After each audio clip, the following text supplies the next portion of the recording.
आज के इस खास एक्सप्लेनर में आपका स्वागत है। आज हम एक ऐसी सच्चाई को डिकोड करने वाले हैं जो सच में दुनिया का नक्शा बदल सकती है। हमेशा से हमने अंतरिक्ष को साइंस और शांति का प्रतीक माना है, राइट?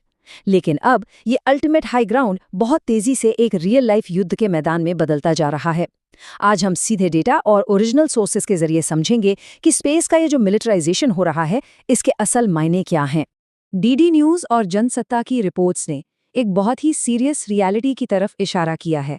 उनका मानना है कि भविष्य की जंग जमीन, समुंदर या हवा में नहीं, बल्कि अंतरिक्ष से लड़ी जाएगी।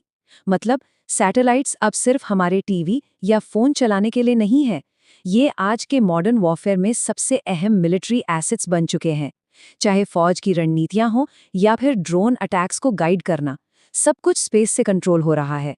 ये सिर्फ कोई थ्योरी नहीं है, ये आज की बदलती हुई ग्लोबल स्ट्रैटेजी की हकीकत है। तो चलिए बिना वक्त गवाए सीधे एजेंडे पर आते हैं। आज हम इन 5 चीजों पर बात करेंगे। पहला, अंतरिक्ष पर हमारी निर्भरता।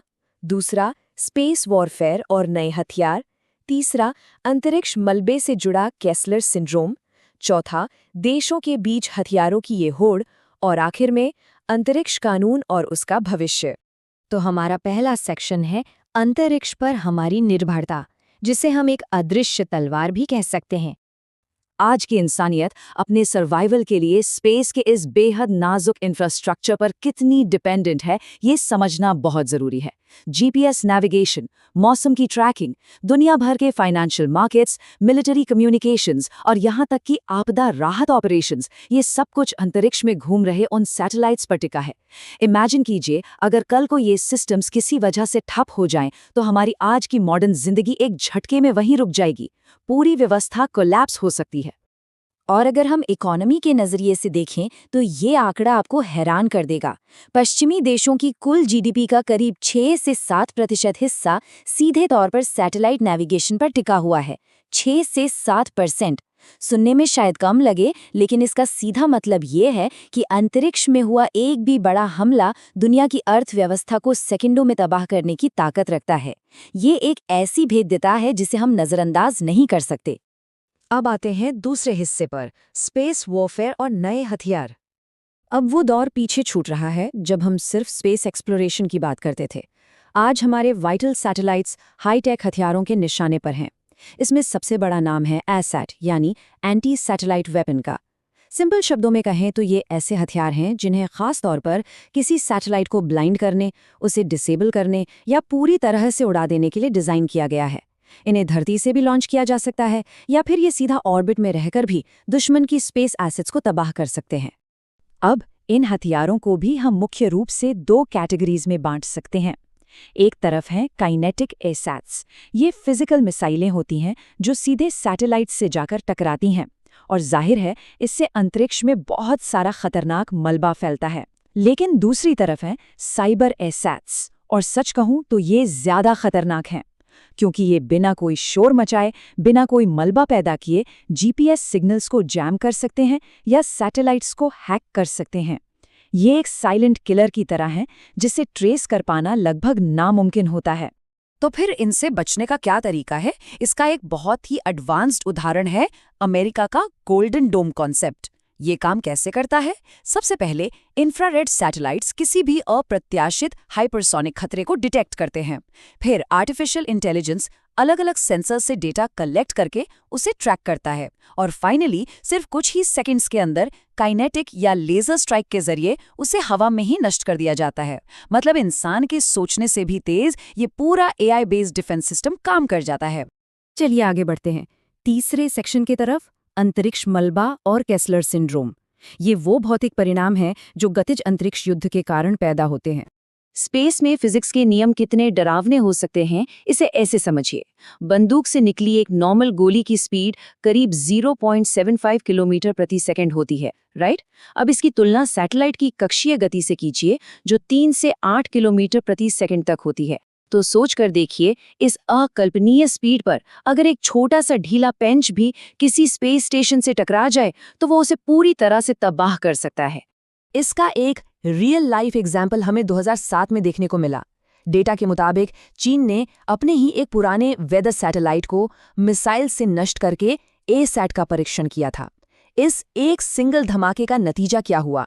अंतरिक्ष में 3000 से ज्यादा ट्रैक किए जा सकने वाले खतरनाक टुकड़े बिखर गए। सिर्फ एक सैटेलाइट का डिस्ट्रक्शन और अंतरिक्ष में हाई स्पीड वाले घातक छर्रों का एक पूरा का पूरा फील्ड तैयार हो गया।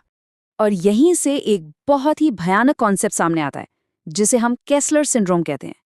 ये एक चेन रिएक्शन की तरह है। मान लीजिए एक टकराव हुआ, उससे मलबा बना, वो मलबा जाके दूसरे सैटेलाइट से टकराया और फिर मलबा कई गुना बढ़ गया।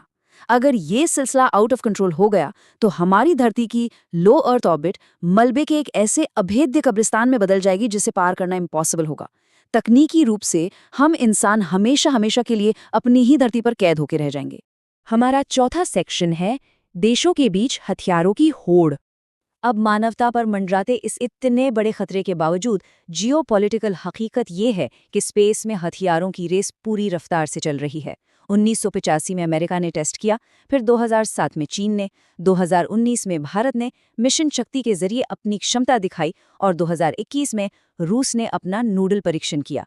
ये डेटा एकदम क्लियर कर देता है कि स्पेस का मिलिटराइजेशन अब कोई साइंस फिक्शन नहीं है। हर बड़ी ग्लोबल पावर इस रेस में शामिल है और कोई भी पीछे नहीं रहना चाहता। और यहाँ एक बहुत बड़ा पेंच है, डुअल यूज डिलेमा। आज के दौर में सिविलियन और मिलिट्री सैटेलाइट्स के बीच का फर्क लगभग खत्म हो चुका है। कमर्शियल सैटेलाइट्स का इस्तेमाल भी अब सेनाएं अपने ऑपरेशंस के लिए कर रही हैं। तो इसका मतलब क्या हुआ? इसका सीधा सा मतलब ये है कि कल को अगर कोई संघर्ष होता है तो अंतरिक्ष में मौजूद लगभग हर संपत्ति एक पोटेंशियल मिलिट्री टारगेट बन जाती है। और अब आते हैं अपने आखिरी सेक्शन पर, अंतरिक्ष कानून और भविष्य। इतनी बड़ी तकनीकी छलांग के बीच सवाल ये उठता है कि हमारे कानून कहाँ खड़े हैं। हकीकत यह है कि हमारे दशकों पुराने इंटरनेशनल कानून इस नई चुनौती के सामने बेबस नजर आते हैं। 1967 की आउटर स्पेस ट्रीटी को ही ले लीजिए। ये ट्रीटी स्पेस में न्यूक्लियर या मास डिस्ट्रक्शन वाले हथियारों को तो बैन करती है, लेकिन पारंपरिक एसैट हथियारों पर इसमें एक बहुत बड़ा लूप होल है। इसमें ना तो नियम तोड़ने वालों के लिए कोई सख्त सजा का प्रावधान है और ना ही शांतिपूर्ण उपयोग जैसे शब्दों की कोई क्लियर डेफिनेशन है। ऐसा नहीं है कि कोई कोशिश नहीं हो रही। हाल ही में संयुक्त राष्ट्र महासभा ने मलबा पैदा करने वाले डायरेक्ट एसेंट परीक्षणों पर रोक लगाने की पहल की है ताकि अंतरिक्ष के पर्यावरण को बचाया जा सके। लेकिन कैच क्या है? ये बैन नॉन बाइंडिंग है, मतलब इसका पालन करना देशों की अपनी मर्जी पर डिपेंड करता है। वो कानूनी तौर पर इसके लिए बाध्य नहीं है, जो कि सच में काफी फ्रस्ट्रेटिंग सिचुएशन है। तो इन सारी रिपोर्ट्स और डेटा को समझने के बाद जनसत्ता की रिपोर्ट से प्रेरित होकर एक बहुत ही गहरा सवाल हमारे सामने आता है।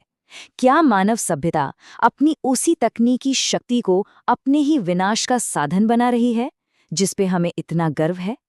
क्या तारों के बीच हमारा भविष्य शांतिपूर्ण होगा या फिर अंतरिक्ष सिर्फ एक और खौफनाक युद्ध का मैदान बनकर रह जाएगा? इस सवाल के साथ हम आज का ये एक्सप्लेनर यहीं खत्म करते हैं। सोचिएगा जरूर